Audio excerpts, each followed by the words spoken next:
จักคนไปนี่3 คนอันนี้อาหารเอาไปกินอยู่พุ่นเลยโอ้ไปทั้งเริ่มมานี่คุดคุมไม่วิกปีนี้อายุจักปีเลย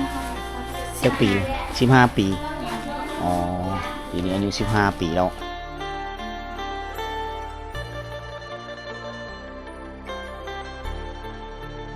ไปเลี้ยงโง่ไปเลี้ยงโง่นี่ฮะแม่อ๋อบ่ได้ไปคุดนำทุกเจ้าเนาะโอ้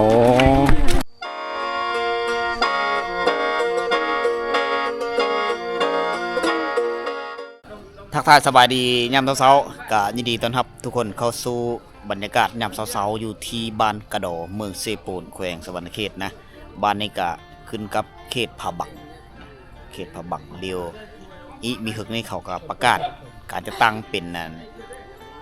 ตะแสงเจียงตูบตะแสงผาบักเจียงตูบเลยนะ สิปรับปรุงเป็นนอกจากวิทย์กุมบ้านแล้วก็สิเป็นตะแสงพูดได้สำนักงานสิตั้งอยู่เจียงตูบไปเลยบ้านตะโลทุกคนเลยอ่ะหมู่บ้านในยามเช้าๆทุกคนกับวิถีชีวิตของพี่น้องชนเผ่าบรูตรีนะอยู่ที่บ้านผาบักมาตามติดวิถีชีวิตของบรรดาพี่น้องเฮาอยู่เขตเนาะเขตนาเฮาอยู่ตามหัวคู่โหพา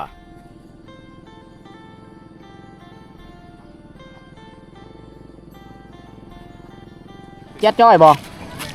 เยื่องบ่เยอะฮะโอ้ไก่เนาะอ๋อจัดจ้อยแล้วไปให้ไปดำซักให้น้ำให้บรรยากาศยามเช้านี่ชาวบ้านก็ไปทางใดไปผู้บางคนก็ไปให้ไปสูตรนะ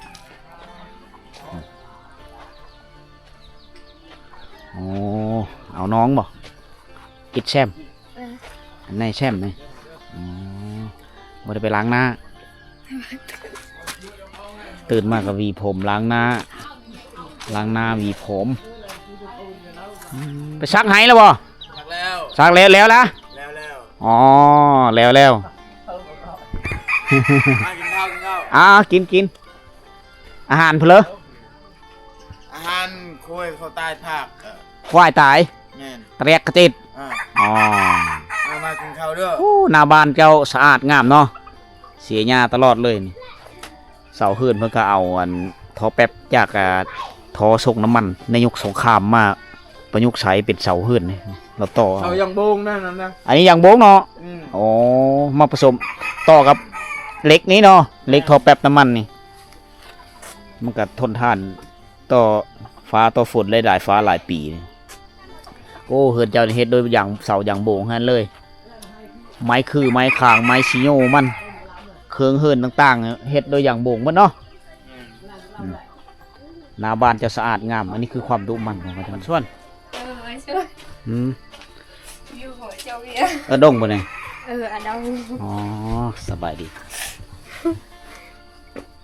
ซื้อในไหนดิ่งนางดิ่งอ๋ออายุจักปีเลยเนี่ย15 ปีอ๋อไม่ได้ไปไฮบ่มนี่บ่ไม่ได้ไปอ๋อไม่ได้ไปเสียงน้ำโมบ่เสียงเห็นเนี่ยบ่ไม่ได้เห็นเลยไม่ได้เห็นจากห้องเลยบ่ป.1ก็ไม่ได้เห็นอ๋ออยู่เฮือนเฮ็ดเวะน้ำแม่ยังอ๋อไปไฮบ่แต่ละมือน้องดิ่งเนาะอ๋ออายุ15 ปีผู้สาวบากกระดออันนี้เป็นยังต้มน้ำแจ่ตะกัวเดอะงวยนี่เนาะเดอะงวยคือว่าน้ำดื่มอ๋อน้ำเนี่ยมาจะใช้น้ำนี่น้ำลิ้นบ่ไปตักเนาะไปตักแล้วมาไว้อยู่นี่โอ้ไปตักน้ำมาไก่แล้วมาไว้หมูเนาะครบเลยสิไปใช้ประจัดจอยไทยปิมาแม็กลุงมาแม็กอ๋อไปคุดคุมไม่วิกปไทยจันต้องไปหับจ้างเขาได้มือจากหลายเป็นมือบ่ลายเป็นคุมนะคุมจักพันคุม1,000คุมละ1,000คุดได้10คุมก็10,000เนาะอ๋อประจัดแล้วนี่ชักไห้เนาะอ๋อเยื่องบ่ใช่นายเจ๊นายเติบโอ้บ้านกระโดธรรมศาสตร์งามวิถีชีวิตคักผูกไปเลยอีกกล้องไอ้กล้องอ๋อกลึงหน้าเนาะจะโดยเมื่อกี้เลยบ่ เพิ่นไปเริ่มซักไห้แล้วนะฤดูกาลฮอดฤดูกาลซักไห้น้ำไห้แหละตื่นมื้อเช้ามาไปแต่เช้าเพราะว่าสายมามันแดดสิร้อนจักคนไปนี่ 3 คน อันนี้อาหาร คนเลยลูก เอาไปกินอยู่พุ่นเลย โอ้ โอ้ มะเขือขึ้นลูก โอ้มาเขือคืนเอาเพื่อเป็นยางวันทั้งพูน เบิ่งเสาย่อยนี่ไม่ได้เห็นถึงเลยบ่ย่อย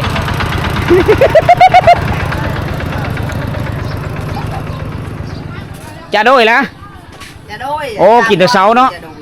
จะแต่ใกล้เนาะ จะตะกร้าให้ป้าเอาเวียกปลาไทย เอาไปรับจ้างนี่ละ โอ้ อ๋อรับจ้างเพลแถวนี่ นี่เบิ่งอาหารเนี่ย ฮะ แซ่บ อาหารหอยเนาะ กระลอได้กระลอ มีขโมยได้หังลูก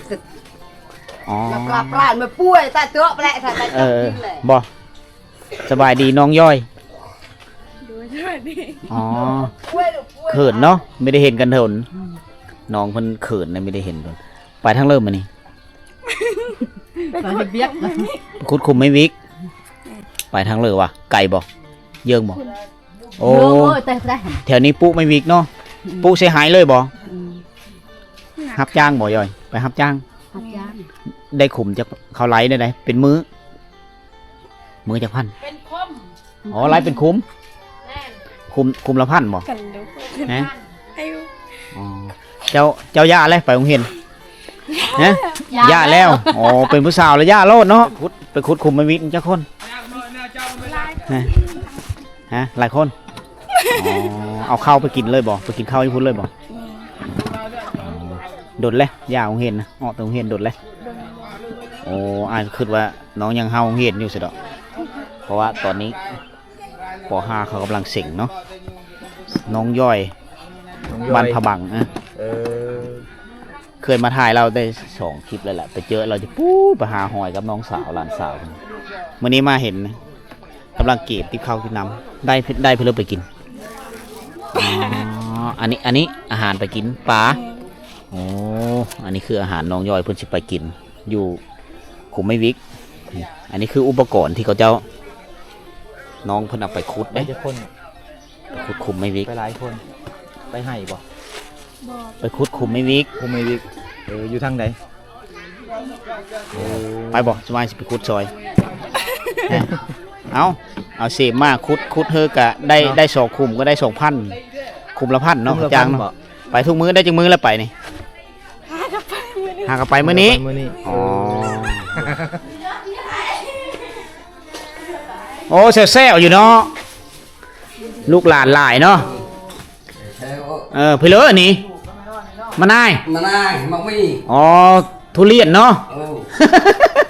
แม่นบ่ทุเรียนนี่มันบ่มีนี่ มันขายคือแล้วเฮาเอิ้นทุเรียนซื่อ โอ้ มักมีมานาย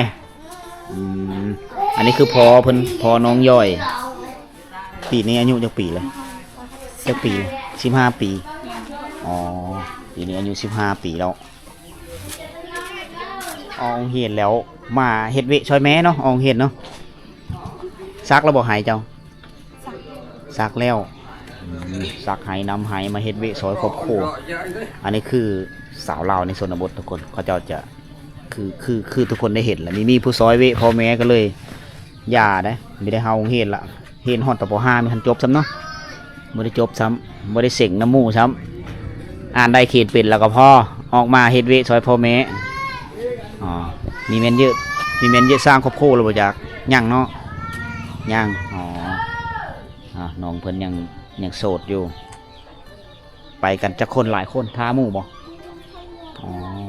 มื้อนี้เป็นมื้อแรกที่จะไปรับจ้าง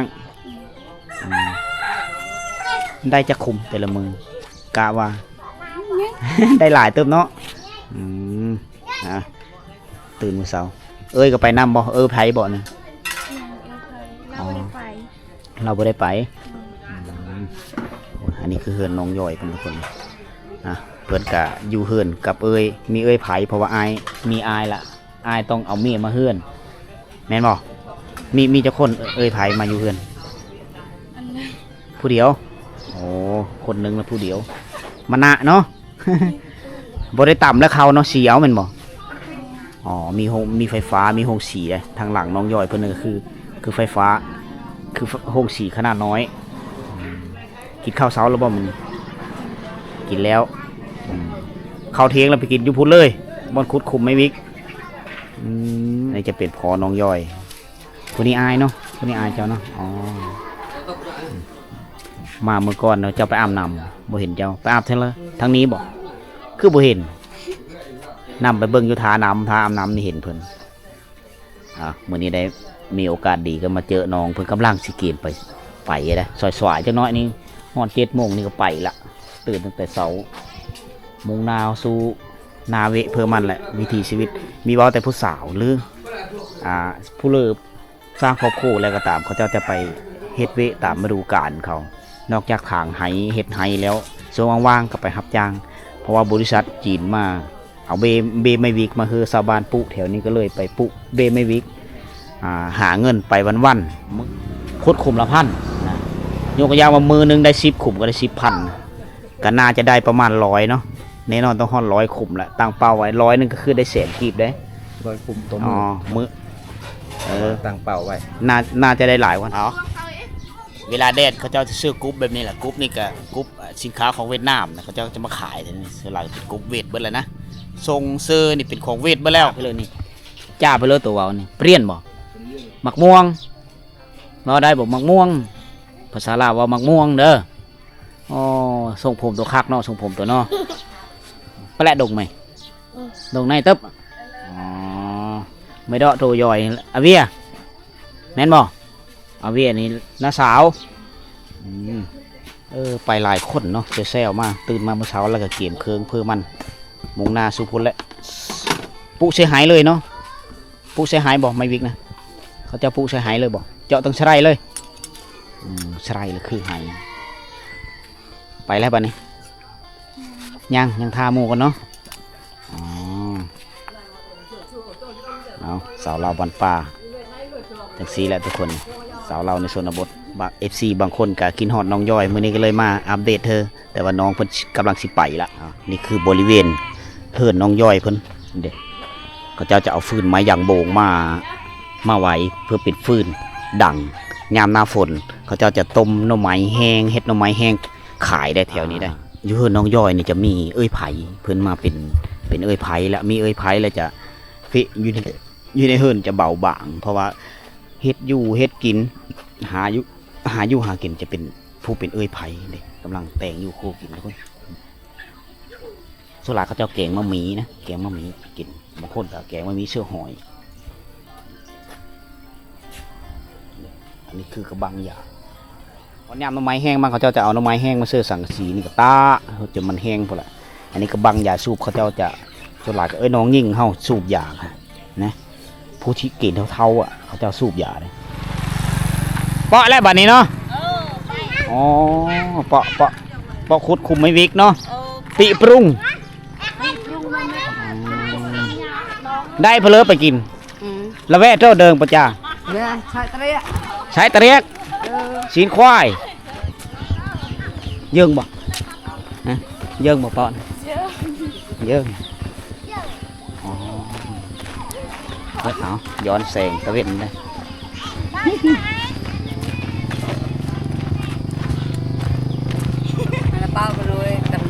กระมูลนี่ป่วยกระมูลฮะเถอะปกี้เอ้ย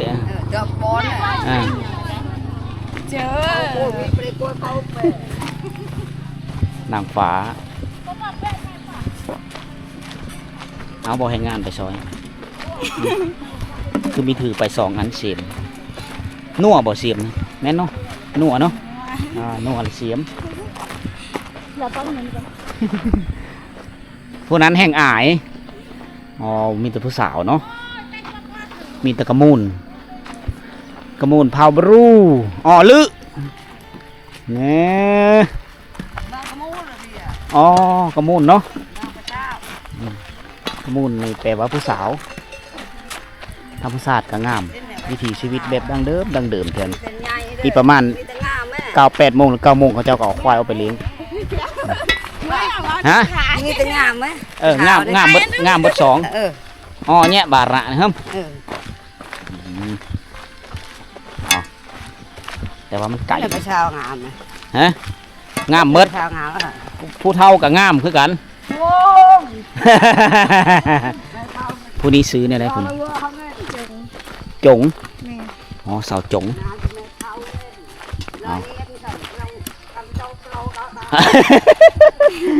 เอาเพิ่นจะเว้าเป็นภาษาบรูนะแปลทำแปลได้ ไปคุดคุมไม่วิกซ้อนซอยย่อยจากโมงมาเนี่ยจากโมงกลับมาสิโมงจูขำเลยเนาะ แม่ จนขำเลยตะเวนตกแล้วมามาแล้วไปอาบน้ำที่พุ่นบ่ แม่ อยู่ห้วยเลยอ๋อยามตอนแรงๆบรรดาสาวๆนี่ก็จะไปอาบน้ำอยู่ห้วยพลือบุเขาเอิ้นห้วยกระโดเนาะเดอะกระดอบ่อ๋อจงได้เพื่อไปกินเจ้าฮะได้เพื่อไปกินคุณไม่วิกเดลแวดเจ้าปอจ่าเชี่ยบ่ ได้โถ เตี้ยวอ๋อเตี้ยวนี่คือแก้วธรรมศาสตร์ผู้ด้วยนั้นจะติดแปะกับแม่น้ำสี่บางเหงทุกคนตัวนี้จะเป็นผู้ผาบังฮะกระมูลได้บ่เกี้อ๋อผู้สาวหลายเนาะบ้านเจ้าเนาะชื่อกระมูลวินเนี่ยครับมีแต่แดบลำอากาศกะมื้อนี้มันกะครึ้มฟ้าครึ้มฝนในย่ำตอนแรงๆส่วนหลายฮะ ก็หลายชนวนนะหลาย อ๋อขายกระยังเนาะเอากระยังไปหาเพลอเจ้าช่วยจ้าบ่ เข้า ฮะจัดจ้อยอ๋อไปจัดจ้อย เดี๋ยวป้ายังว่าไงล่ะ อ๋อกลึงแล้วบุยเนาะหลายคนละมวนเนาะเตะกลึงกัน ตายเพราะเบาอ่ะ ผู้สาวหลายแม่หางก็หลายแม่หางหลายเพราะหางหลักเพราะหางก็หลายเนาะ ห่างกันหลายไปชาวกันไล่ นะบางกระดอเป็นบ้านเยอะหลังคาเฮือนก็ประมาณเกือบ100ป่ายหลังคาธรรมศาสตร์ตัวนี้จะเป็นโซนแคมเขาป่วยเหมาะนะป่วยกระโมรจัดจ่อยแล้วหายเจ้าเนาะโอ้ไหวเด้ไหวเนาะมาบ่ทันน้องคนจัดจ่อยคือซักหายน้ำหายจัดแม่ว่าน้ำหายจ่อยเป็น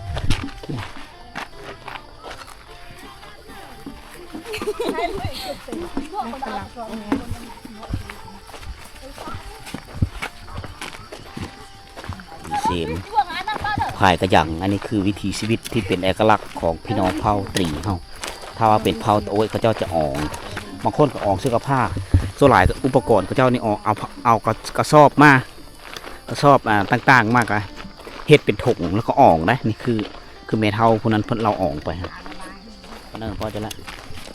ปอปีนี่ใช่อ๋อมื้ออื่นเป็นมื้อที่2แล้วเนาะแน่นอนต้องสร้างรายรับเพื่อตัวเองนี่ประมาณมื้อละ100,000 กีบถ้าว่าขุดได้100 ขุมได้แหละนะดินแข็งบ่เล่งบ่กระแตกเล่งเนาะเล่งแปลว่าแข็งเจอตะเมาแห้งเต็กแล้วตะเมาแปลว่าหินส่วนหลายเป็นดินที่หินมีหินนะฉะนั้นการขุดนี่ก็ยากเกินเอาน้ำใช้ไปกินไปตักเอาอยู่ห้วยเลยไปนี่ก็ตักเอาตักแล้วจังไปมีคนมาจีบอยู่บ่เด่น บ่มี บ่มีเลย แม่ บ่แม่นโต๊ะบ่ เฮ้ อ๋อน้องคนยังมีผู้ใดมาเลยหมู่เจ้าหมดน่ะเนาะไปนํกันหมด สาวเหมือนนั้น ผู้สาวหมดน่ะนะ แม่น ผู้มาก่อนกับผู้สาวใหญ่เนาะ ผู้มาก่อนเป็นสาวใหญ่ฮะอ๋อมีแต่กระมูลเนาะหลายเนาะกระมูลบ้านกระดอเนาะพอนยามหน้าแรงมันส่วนหลายจะมีงานดองงานระแบงเขาเอิ้นว่าระแบงนี่เป็นดองติดต่อกันเลยได้หลายคนส่วนหลายครับอยู่ในเกณฑ์อายุ14-15 ปีนี่สร้างครอบครัวแล้วฮอด20 ปี20ปลายปีนี่ส่วนหลายก็จะเป็นผู้สาวเท่าข้างบ้านโห สาวทุกอยาก ทุกอย่างเนาะ ทุกอยากเลยน้องเอ้ย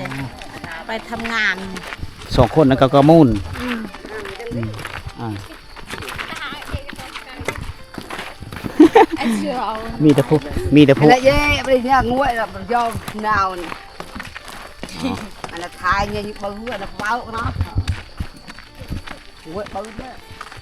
Khá ôi, ta còn mồm nó ăn cái bao cái vô. ไปเวกเด้ไปเวก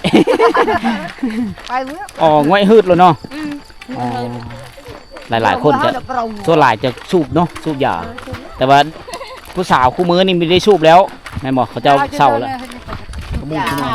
ได้ยังไปกิน ไปเลี้ยงงัว ไปเลี้ยงโง่นี่ฮะ แม่น อ๋อบ่ได้ไปขุดนำทุกเจ้าเนาะโอ้บ่บันเจาะนี่โง่ เออ ถือน้ำไปพร้อมเลยผู้สาวในชนบทนี่เขาเจ้ามีอาชีพที่คือเลี้ยงสัตว์หรือไปซักไห้พวกธรรมศาสตร์ในยามเสาร์ทุกคนงามสุดยอดเลย อันนี้เขาเอิ้นว่าดินแดนผาบังแห้งขุนเขาน้อยใหญ่นะเฮาไปนี่จะฮอดบ้านท่าพิงหรือเขตแดนเชื่อมต่อกับเหาะกระหล่ายบ้านเหาะกระหล่ายเมืองวิลาบุรีหรือบ้านละวิ่งละเวินมาแถวนี้นี่ก็สอนธรรมศาสตร์มันงามทุกคนนะก็เลยพาทุกคนมาตามติดวิถีชีวิตของบรรดาพี่น้องชนเผ่าซึ่งนี่จะเป็นชนเผ่าตรีชนเผ่าตรีนี่เขามีเอกลักษณ์วัฒนธรรมที่แตกต่างหมู่นะเขาเจ้าชนหลายเขาเจ้าเว้าภาษาตรีแกมกับภาษาเวียดนามนะแล้วก็ภาษาลาวนำมีอยู่3ภาษามันก็ออกเป็นภาษากัมพูชีก็มีนะภาษากัมพูชีภาษาเขมรนั่นแหละผู้บางคนคือภาษาเขมรที่จริงมันก็ปนกันนะเพราะว่าพี่น้องเผ่าบรูเฮานี่เป็นตระกูลเดียวกันในสมัยปู่ย่าตายายเฮาแหละในอาณาจักรคืออาณาจักรผู้ไทยที่แยกย้ายกันไปอยู่ฝั่งไทยก็มีอยู่พม่าก็มีอยู่เขมรก็มีนะอันนั้นก็เป็นกลุ่มผู้ไทยกลุ่มเผ่าบรูเฮาก็คือกัน 2 สาวเผ่าบรูอันนี้คือการหาเงินในช่วงเวลาที่ว่างๆขุดมาวิกแล้วนี่เฮ็ดยังเสียยังไงตาบัดตะเบะดูไปช่วยไทยกลอบนกี้โดนบอลนายเห็นเจ้าทมิตรเห็นไหม ไปหาหอยมันเราได้หลายนะคลิปแรกทุกคนมาเจอน้องย่อยเพิ่นอยู่ที่ห้วยสปองเพิ่นไปหาหอยกับน้องสาวเพิ่นน้องสาวยังเฮาเฮียนบ่น้องเจ้า หลานบอกไปหาหอยนะอ๋อลูกของอายลูกอายประชาบรู้ว่าได้หลานละม่อนแม่นนะเนาะเจ้ากับหลานเนาะเจ้านี่ก็แม่นคือกันเจ้าคำว่าเจ้านี่หลานต้องผู้เป็นปู่เป็นปู่เป็นยาเป็นลุงเป็นป้าเขาจะเอิ้นว่าเจ้ากับเป็ดว่าหลานเหมือนกันแล้ววันนี้น้าสาวกับอันน้าบ่าวเอิ้นหลานจะเอิ้นละม่อนแตกต่างกันน้อยนึงโอ้หอนแล้วมาอาบน้ำในพี่บ่เตะละมึงอ๋อบ่อนเจ้าอาบน้ำคักเนาะธรรมศาสตร์ก็งามเขาเจ้าอาบน้ำจากธรรมศาสตร์ทุกๆมื้อมาอาบอยู่ที่แหละสะอ่อนทงเขาเจ้างามเลย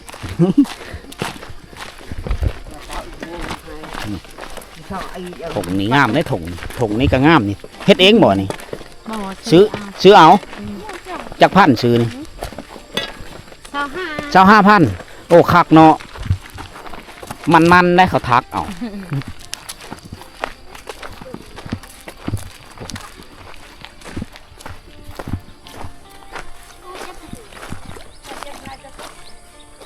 ยัดไปแหละคนสิตักน้ำไปดื่มบ่ได้ต้มบ่ตะบนตะกัวนึงปอตะกัวบ่กี้อ๋อบ่ได้ตะกัวเลยกินอ้าวจังแม่กี่นะย่อตายย่อรองเท้าได้ครูอ๋อ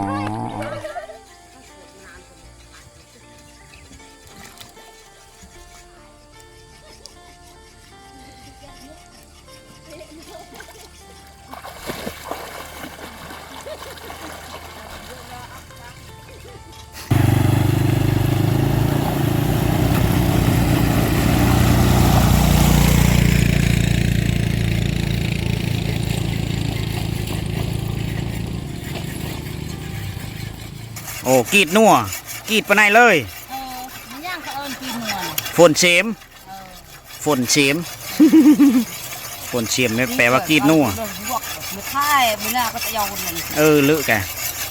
เลอะพี่เอ้ย ใช่พี่เท่านะก่อนเเออ แม่เท่านี่ก็ใช่ ก่อนสิไป อันนี้คืออาวุธเขาเจ้านะ